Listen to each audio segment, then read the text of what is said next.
So I know we're running a little bit behind because I know we started a little bit late. So I want to welcome our last guest to the stage, and this is Dave Smith. He is the chief executive for the Global Futures Forum. He's had 30 years in a business career in senior management positions in large and small organizations. But today he is the chief executive for Global Futures and Foresight, and is going to be looking at the strategic future research organizations. And today he's really here to tell us what the future is going to look like. So we are thrilled to have Dave with us and ask him to come to the stage.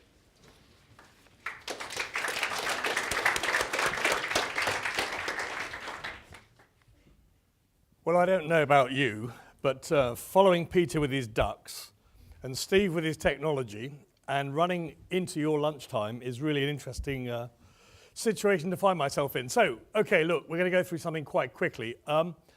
Technology, I'm going to cover a little bit, and I'm actually in broad agreement with Steve, so I'm not going to dwell on that. But there's some implications of that I want to go forward and challenge us all with a little bit about our personal lives, our family lives, our business lives, and how we see what might be happening going forward. So first things first, let's think about what we're not very good at, which is understanding really what new technology will ultimately do and how quickly it will catch on.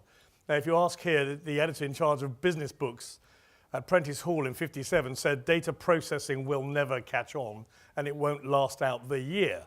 And very often experts will tell you in their sector, in their markets, in their business, or with their technology that these things will not catch on and they won't change how we see the world.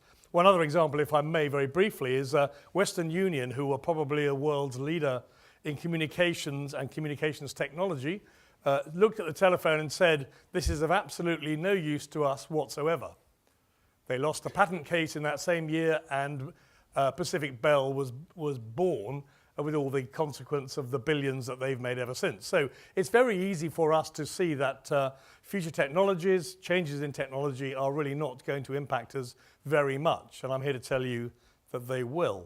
So one other thing is that very often we sort of look for the new things to change, but they're around us all the time. Those icons that we run our lives by or run our businesses by, very often we've got used to using them in a rather strange way. So look, this tin can here was in daily use in 1810. How many years was it before the first tin can opener was patented?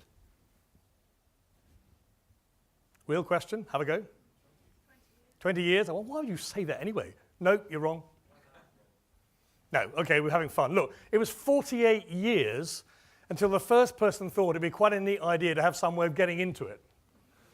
Now, of course, that isn't true. They were being used in daily use, but you did what you always did, which was take a saw or a sword or a hammer or an axe, and that's how you got into things. So there was nothing wrong with doing that with this. So this new technology turned up, and we carried on doing things the old way until we get it, and then we go, duh, that's obvious. And I could stand up here all afternoon telling you examples of things that exist today that are barking mad. So, when you go back, look at the business, what are you doing that may be using new technology, but you're doing in the old ways? And there are huge opportunities in that space. If you think about the last 5 years, we've been through enormous change in terms of technologies and new tools and how the world's changing and economic uncertainty and disaster and calamity. It was called the credit crunch, and now it's turned into the sovereign debt crisis over here in Europe and elsewhere in the world. We're going through a whole series of fundamentally life-changing, business-changing, world-changing issues and technologies. And that is, if we'd known about some of those things a few years ago, we may have done things very slightly different for today. But the real interesting point is there's as much change as this coming in the next 5 years. So the trick is just to understand that whatever you're doing now, and however you're doing it, you will not be doing the same in the next few years. Yeah? And we need to hold those things loosely. But with tin cans, it took us 48 years, to get the lid off. Tomato ketchup bottles, it took us 130 years to turn the bottle over. So we have to use it properly. The bottom line is you will carry on doing things like crazy, and you'll either go bust, be bought out by somebody else, or you'll make a bunch of money by doing something marginally different. This is where we get opportunity. So that's a little bit backwards looking.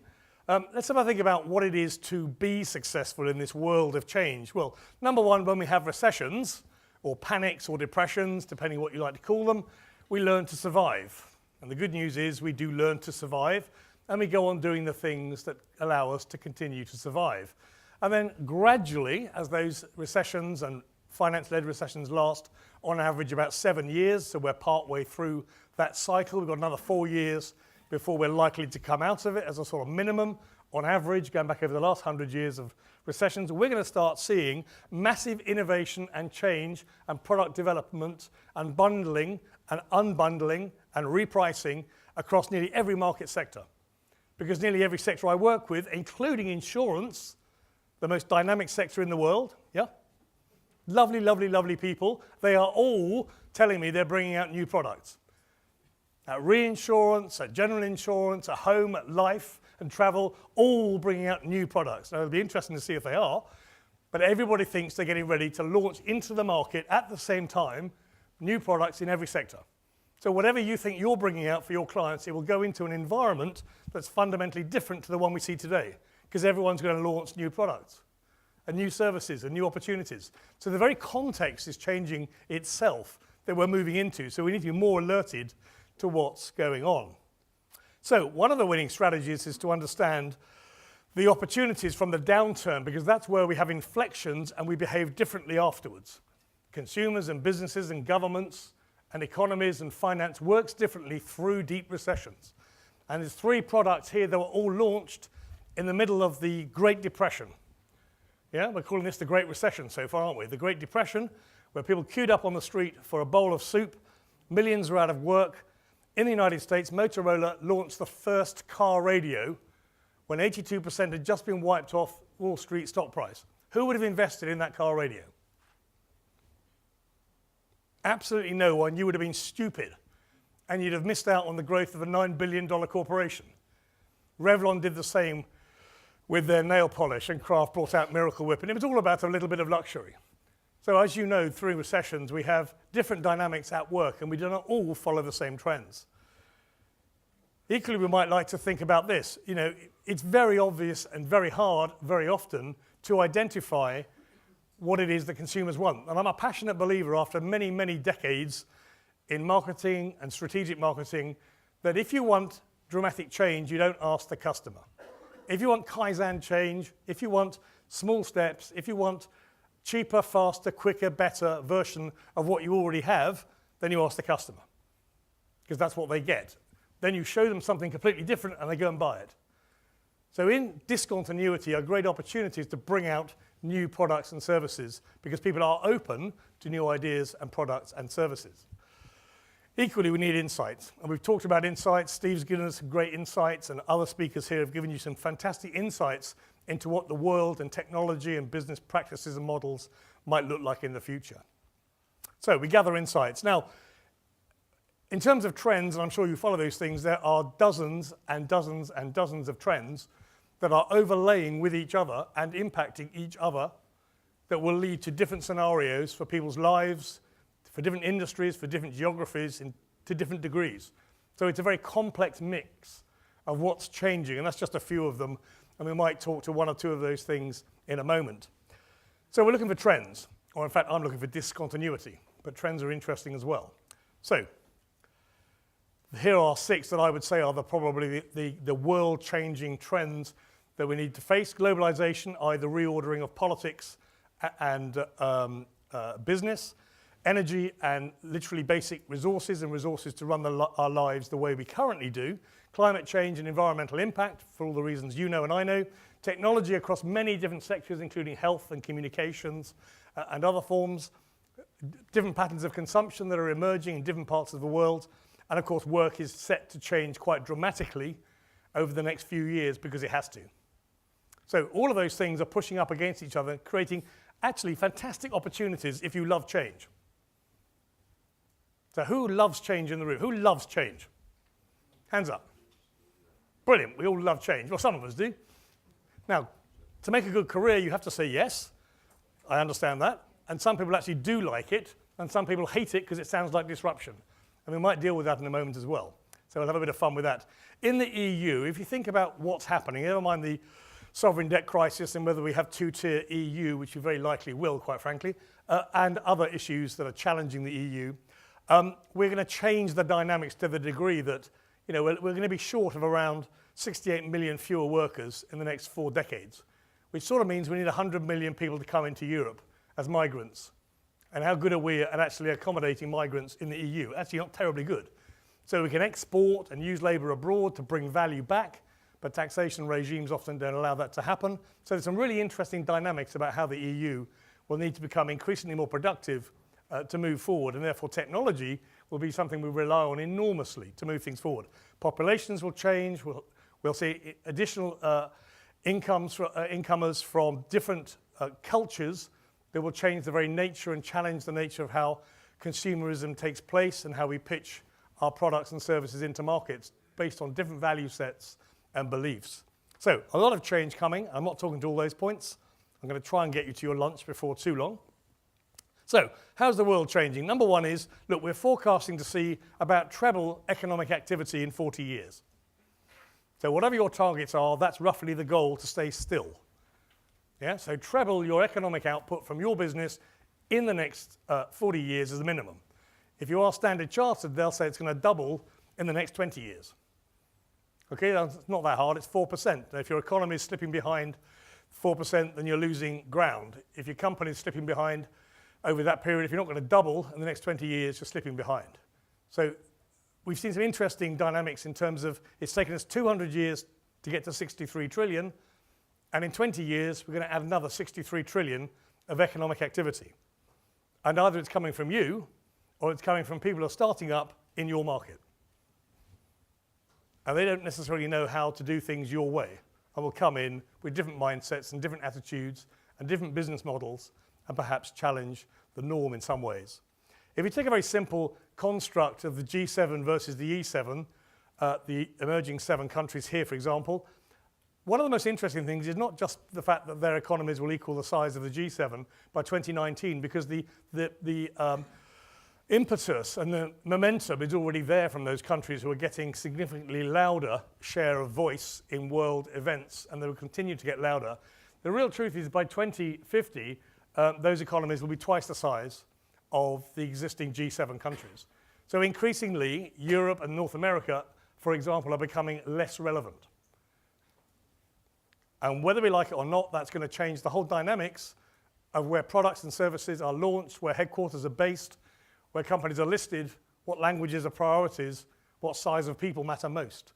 So there's a lot of interesting issues around that. So small factor happening. In terms of if you're looking for the consumers with some sort of middle class-like spending pattern, if you stay in Europe, you can slug it out to take somebody else's market share, which is terrific, because that's mostly where the money is today. But if you want new money, it's all in Asia, and elsewhere for that matter, quite frankly, not just in Asia. So in terms of the growth of the number of middle class, if you look at this circle, which is the growth in the next 20 years, versus that circle, where there is no growth, where would you go?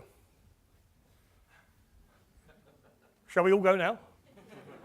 I mean, there is no point setting up a new business here, is there? Unless you can project yourself into that market. And by the way, over here, they have got a feudal economy, which is having an agricultural revolution, and an industrial revolution, and a service revolution, and an IP revolution at the same time. They're not waiting to go through them serially like we did.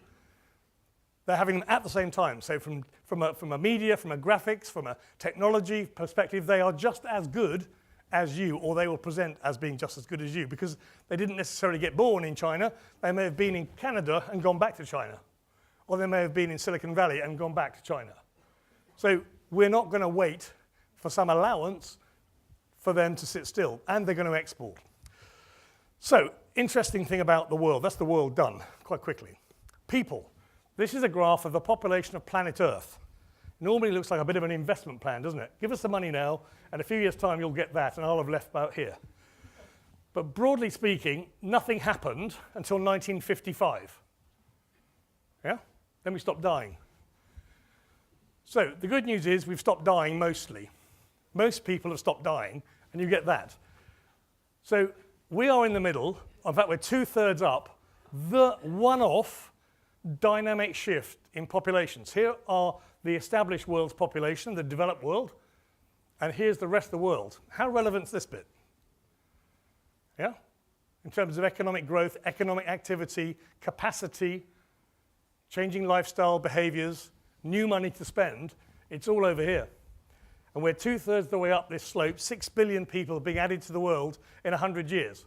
And it took us several million to get to 3 billion people. And we're adding 6 billion people. So hands up those that know how to run a planet with 9 billion people. No one's got a clue. No one has got a clue. And it won't stop at 9, it's going to 10 or thereabouts. But it'll stop at 9 reasonably in the next 40 years. Dramatic shift in terms of where people are and, of course, what they'll do and who they are.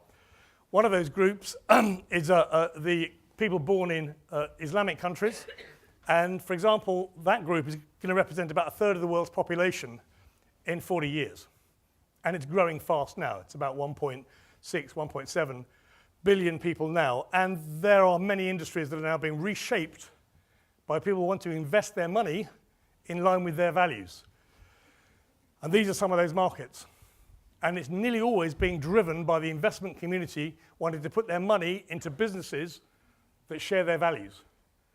So if you're not already targeting the halal industry, and by that I don't mean chicken, I'm talking about halal portals, halal software, halal washing machines, halal insurance, takaful, sukuk bonds, halal banking, Sharia compliant. UK is the world centre of knowledge of Sharia banking.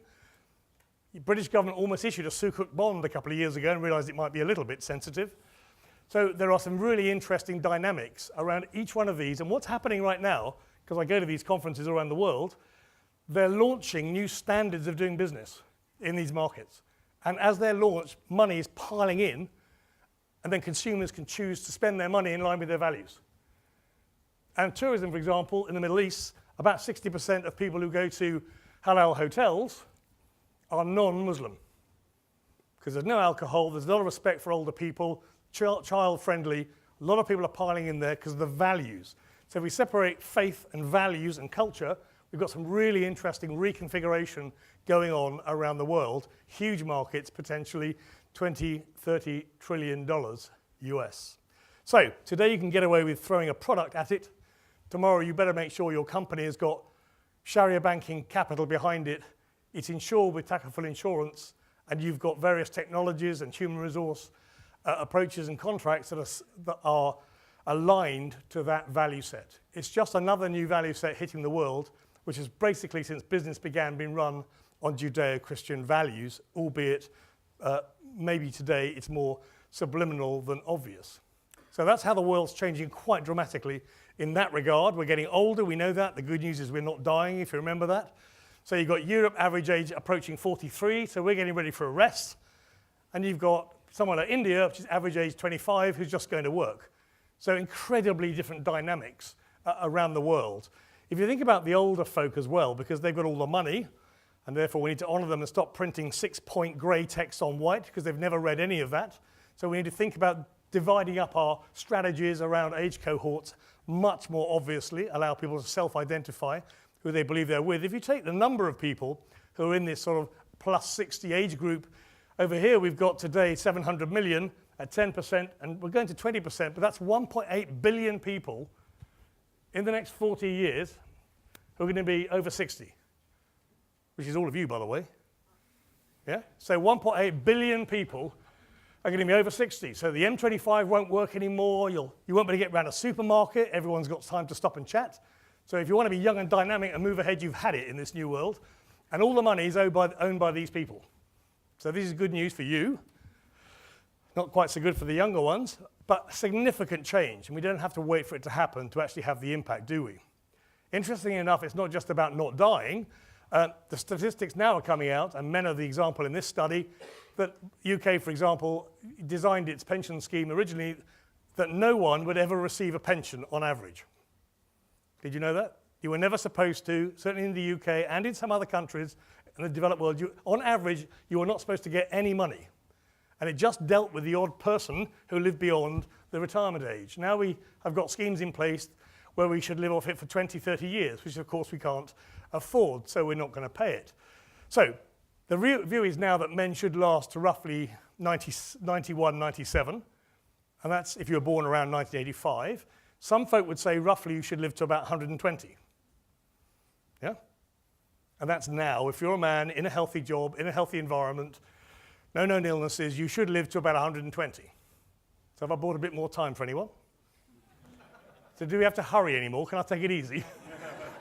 You got years, and I gave it to you. But, okay, so 120, chill out, relax, you're going to get there. Women, by the way, last longer. So there we are. That's good news for them. Now, what's more interesting, if you look at gerontology and the study of aging, you've got people like Aubrey de Grey, who some of you may have looked at, very interesting. You know, if you're interested in these topics, you watch TED, don't you? Or if you're old-fashioned, you go on the Discovery Channel on TV. But either way, you find out about these things. And he's talking about aging being curable, and we should live to about 500 or 1,000. Do you know, I've never met an audience who ever wanted to live beyond what they thought they were going to live to. Most people just sigh, no, not more of this miserable life that I'm leading. I want to die now. No, it doesn't really work like that, does it? I know we've got to just change the way we live our lives. That's the clue. If we start to believe we'll live longer, not we have to wait till it's happened. If we genuinely start to believe you'll live to, I don't know, 200, 300, then you're going to run your life differently, aren't you? You're going to have your first kids when you're 180. You'll start saving for your first mortgage when you're 200. Yeah, okay, 14 partners later. You know, go to work, have some rest, make some money, spend it, go on some vacation, boom, boom, boom, boom, boom, gap lifestyle. We are never going to run the world the way that our parents did, because that was just for them. We are going to live very, very different lives when we start to believe it. Now, what this guy says, and I personally think he's got something here, the first person who lived to 1,000 is already 60. So tough luck. You know, some of you are going to live very long lives because there are remedies already in place for the 7 reasons that cause us aging. And aging, broadly speaking, possibly is curable. And we can even look better as well, for those that like the idea of that sort of beautician side of the affairs. Okay, need to move on. Interesting though, isn't it? Or we get fat and die young. Sorry about that. So, as a trend goes off in one direction, you know, we also have another direction that can create a difference between haves and have-nots. In the UK, for example, this is an ambulance that was delivered to North Wales. It holds a 28-stone person and has a crane on the back to get them in. The point I'm saying is that we have to adapt our world to the reality of what we can see coming. And this is a big fat seat for fat people on the US transit system here. And what's really interesting is this is what I would call bad marketing. This is normal, normal, normal, normal. Fat person, sit here. Yeah? And this is exactly what you do with small point text on your brochures, on your adverts, for all the old people who've got all the money. Because they have to ask for the special big print version. And you're so proud you've got one, you give it to them. But actually, if they've got all the money, they're the ones you need to be attracted to. This is much more common sense, and there's lots more of them. Good, that's that out of the way. And of course, aging societies have got nothing to do with any of that, is we're having too few kids, which we thought was a good thing, and may well be a good thing, but in a lot of societies, including Vietnam, Tunisia, France. France is the only country in Europe, by the way, who has above replacement level, and it's all because of recent immigration. So most countries are now converging around below 2 children per woman, which is the statistic, and therefore we're not replacing our populations. So the way we ran our societies in the past were very few people old, because they all died off, lots of young people paying tax, and the thing worked. And now if you look at demographics of countries, that system's completely blown. So we will have brand new systems in place to run the world. And we've always known this to be true, but you forecast in the future, women are in charge. They're in charge because they're doing better educationally at almost every level, in almost every geography where they're entitled to go into education. More self-made millionaires in developed economies, and some examples there, and influencing more spend than ever before. And that's going to increasingly affect how our world is governed, how our countries are managed, how our companies operate very slightly. Okay, technology. Now this bit I can skip quite quickly because Steve's covered a lot of really interesting points, I think, already. But one of the things I passionately believe in, and having seen and observed this for 30 odd years, is the first thing we do with technology is do what we already did, but do it differently. Yeah, if you think about food distribution, for example, I'm not going to go into this in a great way, but it's a good example.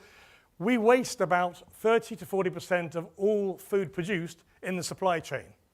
And much of it is lost in advanced societies' homes, buying more than they need and it going off or not understanding what the various dates mean to get rid of it. So what we do now is we don't go to the supermarket so often. Some of us have it delivered to our homes. But by and large, we still only do it probably once a week. Brilliant. Can you guess what you want to eat in 5 days' time, 6 days, whether you'll be in or you're going out? Not necessarily. So why don't we have it delivered every day? Why? Because delivery seemed hard. Well, we're beyond it being hard. We've got loaded delivery systems in many economies. I work with the food industry and the supermarkets as well, believe it or not. I think it's fairly pointless having supermarkets. It's very useful having convenience stores, but supermarkets are just silly. Why would you pile things on a shelf that some other poor guy's got to go and pick off again and take home? So once you've got more organized distribution, which Monbiot says, by the way, is 80 to 90% more environmentally friendly, we will have decent distribution systems, and you can get on your new bit of technology and order what you want for your meal that night, and by the time you get home, it's there. Cooked, fresh, or whatever style you want. So we will have different distributions which will fix the fact we've got 30 or 40% waste in our economies. I need to move on. After a while, of course, we do different things, and that's what I've been describing. First, we do things the same way. We just change what we do differently. Then we do different things entirely. We used to go to work, and now we work wherever we are. So we're beginning to realize we can do things differently. But not every company allows people to work remotely or at home, which is bizarre, but nonetheless, it still exists in some people's mind. If I can't see you, I can't control you. If I can't control you, I don't trust you. It's an interesting issue. It's called trust. So, technologies. We've talked about some of these. The internet is changing dramatically. Cloud has been mentioned by Steve. Social networks, avatars, mobile devices, micropayments. Mobile payments is a phenomenon we've barely got off the ground unless you live in Scandinavia. Voice and IPTV we've just about got, and we've got robots coming. So these things are all on the way and coming soon. Okay, high-speed broadband, whether it's mobile or land-based, is coming and will change dramatically how we connect because it's reliable and consistent and fast and convenient. Types of screens or things that aren't screens are getting better, and we'll want to interact with them, whether they're 3G, with or without glasses, whether they're holographic. We will want to because they're more realistic and they're engaging. Mobile lifestyles, mobile technology will completely replace desk-based technology because there's no need to have fixed technology necessarily. And of course, outside weatherproof technology we barely know how to use, and you rarely see it actually in use very effectively. So all these things are coming, but let's think about the internet for a moment. Look, right now there's just about 2 billion people on the internet. Great, big deal. Took us years to get there, and that's where we're at. In the next 3 or 4 years, we will add 3 billion new people. And most of those people don't know how to use it in the way that we use it. So there is no way they will use the same tools, or they will see it the same way, or they will interact it in the same way. And many of those people are planning to sell over it. And if they've got a DHL collection point near them in darkest Africa somewhere, then you'll be buying things off people you have no idea who they are, because pretty much today we don't care, do we? The first time sometimes you know you've brought something abroad is you get a customs requirement to pay an import duty that's stuck on the parcel. And you won't, crikey, did I really buy it from Zimbabwe? So people are going to change dramatically how the internet is used, what volume of activity, where they are, what cultures they come from, and engage with us quite differently from even the experience we have today. The United Nations ruled on the 3rd of June that denial of access to the internet was a human rights violation. So we've got to the point now where it is a human right to have access to the internet. And not least of all, that is how we're forecasting that most education will come to most people in the world from here on in. Most universities realize they need to go virtual. Phoenix University in the States is the fastest growing university with 800,000 people virtually educated. Half of high school classes will be delivered virtually in the future. So very fast and very soon, people will realize we do not need physical connection all the time to do things the way we've always done them. In the UK, there was a rather fun study done. I don't believe a word of it, but it's quite fun to share, which is basically that, look, you know, if you didn't have to work near your place of work and you could live somewhere else, where would you live? So the West Country, which is typically a holiday or retirement area, 158% increase in people moving there. The Midlands, anyone from the Midlands? Right, the Midlands, everyone's leaving. Okay, 80% reduction and 70% reduction. Don't want to live there anymore, yuck. Now look, that's what people say they want to do, and they will not be able to do it, because property here will be worth nothing, and property down here is you can't afford, right? So it has a sort of self-regulating side to it, but it gives you the idea, look, Spain's travel industry is collapsing a little bit right now. Well, these people can't afford to go there. Maybe they can go live in Spain, which is why for certain countries there is a huge debate about tax collection. How do I tax you if you don't live here? Because governments want to tax you. And in Britain, for example, there's a big row going on at the moment because the Inland Revenue have got this idea that if you have an emotional tie with the UK, I will tax your entire income. Now, you understand why they dreamt that up. You know, if you're working remotely, why stay in a high tax regime? Move. And of course, move out of Europe, potentially. It makes it even worse. Okay, social media we talked about. Most of the data, of course, is self-generated, personal click trails and breadcrumbs and sharing and liking data that's left behind. And Steve's quite right in terms of analytics. Data analytics is the big industry for the future, making sense of that information in a way that's contextual and meaningful and fast that you can respond to. Currently, we're just forecasting in the next 2 years just under a zettabyte of data on the internet per annum. A zettabyte is 10 to the power of 21. So that's 21 noughts after a 1 or a trillion gigabytes. So quite a lot. And we're going from one of those to 35 in the next few years. Yeah? So in the next 10 years or so, we're going to go from 1 to 35. 35 times more data from people who've never used the internet in languages we barely know, from cultures we barely understand. That's the degree of change the internet's going to go through. Obviously, everything's gone mobile. Last year, we had a huge uptake in people feeling confident to use mobile tools. They have better networks, and our use of smartphones, which are a misnomer in terms of naming. Certainly, the Germans and the Austrians probably got the right name. It's called a handy. It's a better name than a cell phone or a smartphone because it's not a telephone. It's at least a gadget, which is what the insurance industry calls it, and charges differently for it. So we understand that we've got different devices we're carting around with us that do different things, and we've had a very interesting presentation on how we respond to different types of screens. Cisco's view of data in this world, just to make the point, is that today we're down here, this little bit here, and over the next 4 years we'll end up there in terms of data around mobile. Some of it may be in the cloud, some of it may be on handsets, and we need to make sense of all of it. And it'll all be geopositional and rich media and complex to analyze and get access to. And the most important thing about any of that is if we want to have any chance of analyzing it and getting an advantage, we need to be trusted. And most organizations from a people perspective and most brands are not trusted. In order to get people to express what they want to do in the future, which is the most effective way of communicating what you can sell to them to help them achieve those goals, they need to trust us. So we'll be converging around trustable brands when we move forward to understand how to make people's lives more successful and richer. Mobile data themselves is about multiplied by a factor of 26 to 7 billion mobile connected devices with much faster networks, super high broadband, high-speed broadband, and devices themselves running at about 10 times the speed of today. So the things that we don't do today, we will do in the next couple of years, dramatically changing again what we use those devices for as we get more confident to use them. Smartphone have changed dramatically how we use those devices. It'll much more be our wallet, our credit cards, our banking details, our television, our radio, because those devices can be, and we like using them. So personal data is the new oil of the internet, which actually was someone from the European Union who coined this phrase. And it's absolutely vital we get behind what this information is and understand how to present that to clients who want to engage with consumers at a meaningful level. Simply using CRM, which is always silly, which is finding out what people did in the past and guessing what they do in the future, much better to get people to tell you what they want to do because they trust you and then you helping them be successful. And of course, we've seen nothing yet. If you look at the Arcash tablet, which is due to be launched in February, in India, it will cost $35 US if you're a student. And they want to push out about 2 million. And if you want to buy it as a non-student, it costs you $70. How much more will you use this device than your expensive tablet at the moment? Will you use it on the beach? And if you lose it, who cares?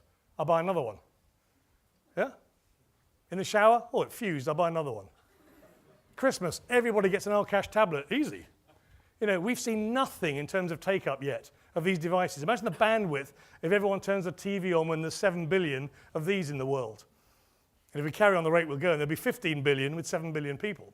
So these sorts of breakthrough technologies will change volumes and access and who participates and why they're participating. And of course, as already been said, we'll be surrounded with all this. And the good news about these technologies, they will eventually help us to make sense of the world. Because the technology tends to know where it is and what it's doing and what the weather is and what's happening around them. So it's all about disruption and cultural change, not about the technology. It's about what we do and how we do it and how we change what we do as a consequence of all this technology and climate change and food shortages and other issues that pile on top until you finally get to a point where it's compelling to change lifestyles and behavior and work and the way governments run. This is a rather unfortunate example, but Maslow's hierarchy of needs stays the same, of course. And over here, we need food and water, which are two of the shortest things we're going to have in the world for a while, shelter, away from water again, and then our mobile phone. So if you think if that's the highest peak of achievement, it's access to our piece of technology. And observing you guys, you've been pretty much on your technology all morning so far. Who hasn't looked at their technology? Hands up. One. Brilliant. There we are. And we've been doing our email, we've been checking things out, we've been going online to what's being said. You know, we're connected to our technology all the time. It's almost impossible to get anyone's attention, isn't it? Unless you shout a lot. Okay, got to get going. Context. One of the most important things about the future of technology is context. Where am I? What am I doing? Who else is around me? What could happen now to help me be more successful in what I'm doing? Which means you need access to people's diaries and the trail of where they've been and their aspirations for their lives and their businesses, and you blend that together to be able to offer people products and services that help people be successful. Now, there's only way you're ever going to do that is if you trust somebody with that information. So initially, we aren't going to trust anybody apart from the most trusted brands. So we'll need to coalesce around those brands. This is why the banks have got no chance whatsoever. This is why the insurance industry's got no chance whatsoever. There are certain industries that will never be trusted because in many ways they're distressed relationships. We have to have it, but we hate them. Bill Gates said once, we need banking, not banks, and he's dead right. You know, we don't like the bankers very much now. So we need to know the context. What are you doing? Where are you going? What are you trying to achieve is the most important thing about technology. And we don't just want access. We want to get hold of any content anywhere, anytime, in a way that's meaningful. So we talk often about sort of converged technology, and everyone's very happy to show that TV is persisting, and we show the decline of press in some forms, the rise of the internet in these sorts of ways, and they're very comforting to think we'll continue to do the things we've always done. Then you look at the internet and think, well, that's social media. It's a multiplicity of different environments, which I'm sure you're very well aware of. But the one thing we're sure about, it's not about printing for magazines and newspapers. It's not about lorries distributing content or trains or the internet itself are irrelevant. It's actually about what people want to consume and how they want to consume it and how they want to act and behave in certain environments. And that is a dramatically different way than today. So if you look at the mix of content, we know video is the current growth. It will not be the only current growth in a few years. We're just coming to terms with video being the rich media. We'll move into others. People are watching TV in much more differentiated ways around age cohort and parts of the world you're in and what your interests are. Now we're beginning to learn how to do that differently. We used to sit in front of a TV that was pretty dumb and stupid. What we're doing now is doing the same things differently. Yeah? We're going online and we're watching our TV channel on the internet, which is equally dumb. Because eventually you'll just get any content you want from anywhere, at any time, at a commercial rate that is reasonable, at your convenience. We do not need TV channels. TV channels are dead. Go and tell them. TV channels are dead. The music industry impresarios who meet at Midem, and I go to Midem in the south of France, still lament the loss of control of distribution of music. They still lament the loss. They want the control back. TV channels are irrelevant. We want content, granular content. If I find a program I like, I want the other programs now. I don't want to wait till next week's programming. that is dead. And these other few billion people coming on board never had TV programming, and they will think it's barking mad. You mean I can't watch it now? Why? So, just a comment. We're going to engage through technology, and almost no one is doing this properly. Yeah, if you can get your clients to engage with people using video-based conferencing, you will be doing them an enormous favor because people want to use it, but the way it's done right now is hateful. Okay, moving on, we have no time. Of course, natural interfaces are going to increase. Very, very interesting world, more comfortable. Those 3 billion people will only know this world, which is why I say the keyboard and the mouse are dead to 3 billion people. Because they may have only ever had a mobile phone, and it may have been a phone that had no internet access. And now they're going to get on board with whatever interface is available to them to easily communicate around the world. Equally, technology and avatars and these knowledge databases, and ultimately the end of this the end of this decade, we will have artificial intelligence that will be able to behave at the human level. And actually, it's called dumb intelligence, which is a little bit rude, isn't it? When artificial intelligence equals the operation of a human being, it's called weak or dumb artificial intelligence. And that'll be available before the end of this decade. And we will have avatars interacting with us in the same way. And of course, we can blend in with that the cult of celebrity and change very much the way we work. I need to close off very quickly, but of course, we're using new technology in a very interesting way. We're engaging with people in 3G. Follow Me 3D technologies are quite fun, and they will have a profound effect, I hope, in our open spaces because they're just really interesting and illuminating in terms of being able to interact with people in Minority Report ways. By 2015, 3D technology will be every day, every place, every screen. And of course, in the next few years, there'll be haptic interfaces that mean you interact with those 3D images as if they're real. And if you've never tried that technology, it'll blow your mind, the fact that we can interact with holograms that are color, 3D, and you get a sense of feel around them. And I do need to close off quite quickly, so I'm going to do that. Engaging with this technology means we're going to get to virtual worlds. Yeah? So it may be video right now that we're struggling to deal with all the implications of video and context, where are in what we're doing. We will want to go to virtual worlds because we won't want to go to the supermarket. We will want to look at interesting things in virtual worlds. We won't want our products packaged in highly gloss, colorful, expensive packaging. We want it to look cheap and horrible when it arrives, but we want to choose it when it's looking pretty. Virtual worlds do an awful lot of that. So let me just leave you a final thought. One of the things I loved about this Ogilvy exercise they did 4 years ago was flooding a virtual world to gain attention for climate change in the world. Just this pretty cool way of bringing attention to yourself. And I'm going to close there. Thank you very much.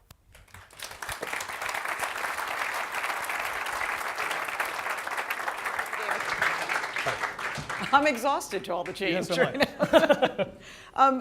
Give us one challenge to leave with. We've gone on for 2 days now. We've been talking about storytelling. We've been talking about the connecting with the consumer. You've brought us just a huge amount of what the near future looks like. Challenge this audience. Yep. In how do we go into the future, and what should we be challenged by to really make sure that we focus on? Yeah, brilliant. Okay, the most important thing from all of our experience working with corps and small businesses as well is having a very clear vision of where you want to be in the next 3 to 5 years. Very clear vision. One that you can encapsulate really well, understand where you're going, and then begin to work out the steps to get there. Having a clear vision lets you know, and everybody around you know, where you see your future. Fantastic. Well, thank you so much. You're welcome. Thank you.